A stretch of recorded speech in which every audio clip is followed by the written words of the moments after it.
đá mới mơ mà nữ sao không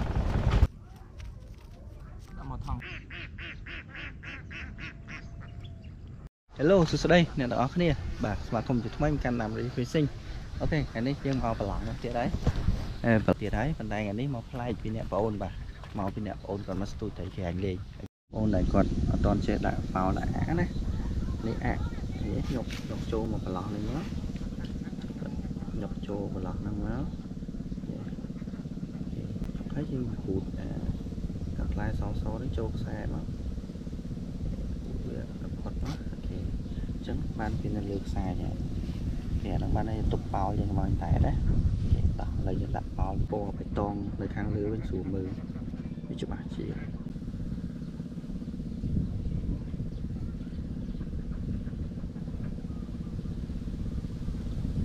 nhọc mè hot quá nhưng cụ người các bạn tiện mắt rồi ok nhưng là cái lại ní thời miên snow mỗi tiết đó bông bông snow tụt lệ pi lệ bay nó bên đây là xa sẽ lụ lịch vô snow mà là cụ đợi rạch nó có lên ba được nè ok chụp bánh hai chào thì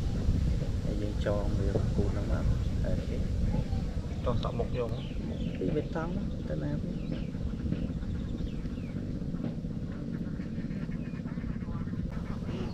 bây giờ cho cái bê tông quá hay giờ bị chạy một vài mất rồi vậy kèm lại dân bị chạy fly một cái không có dân bị chạy fly một chuyện này lấy fly dân đây là fly đấy này đây là kèm ta lấy dân bỏ việc bị chạy fly nữa cho fly nữa trong tổ dân canh chế dân canh thấy canh bọt trong này cầm nó lại rồi chứ đặt ra trong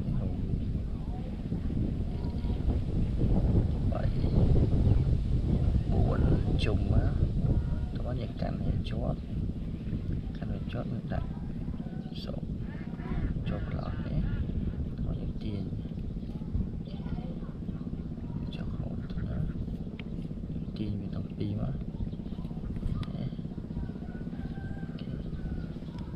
hạp ấy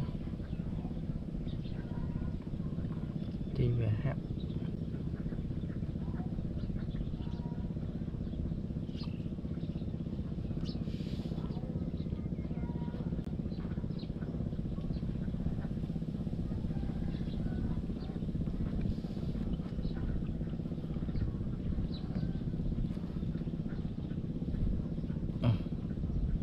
cho cái tim vào lắng nữa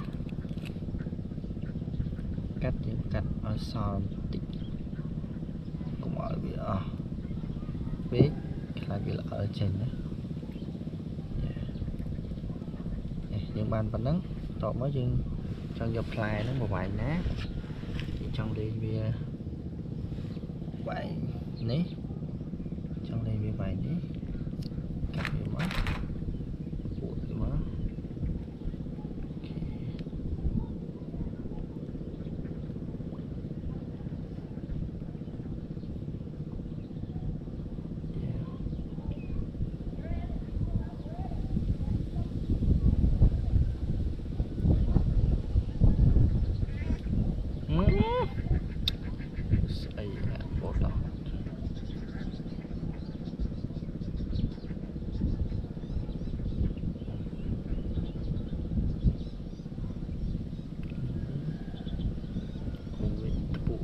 trên GP giống đó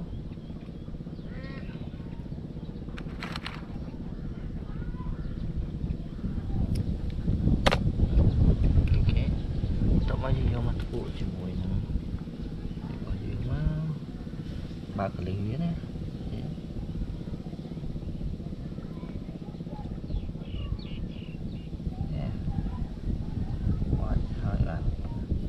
tranh bàn đủ tiền chế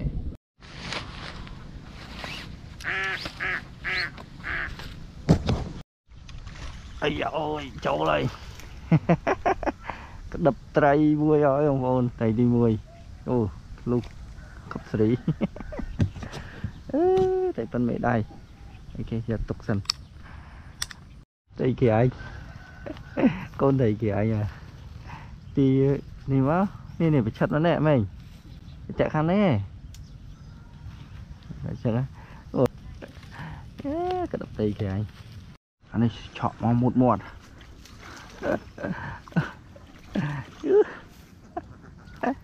ô châu mùi tia ra thầy VP không ổn thầy VP anh ấy phải một chọ hay một mọt cấp 3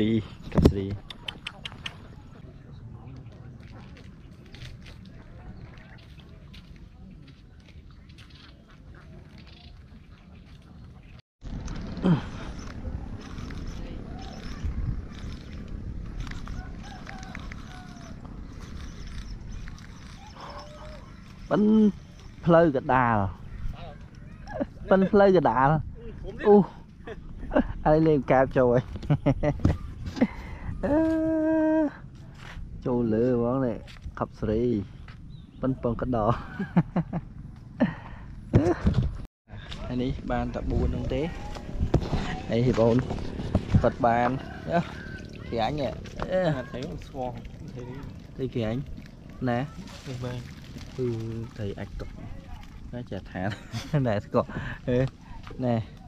tôi ban gần ok đài đó nghe học không anh ấy bạp thầy vô thực tế đã tu là tới ok anh ban chờ đá tôi bỏ bán bay cốt ngày năng ok học con chờ một vòng chụp nia video rồi bye bye anh lại dương vô tập pi này thế thì các bạn đang bị lên tới con này là hộp thế ok ngọt bò nó ngọt bạn ok ta lên tới này gọi một tôi kia nó nút đòn ra mà đây đi mùi đá đó đâu kia đó đâu ấy con bạn tập với ai như đúng nó mà thằng chạy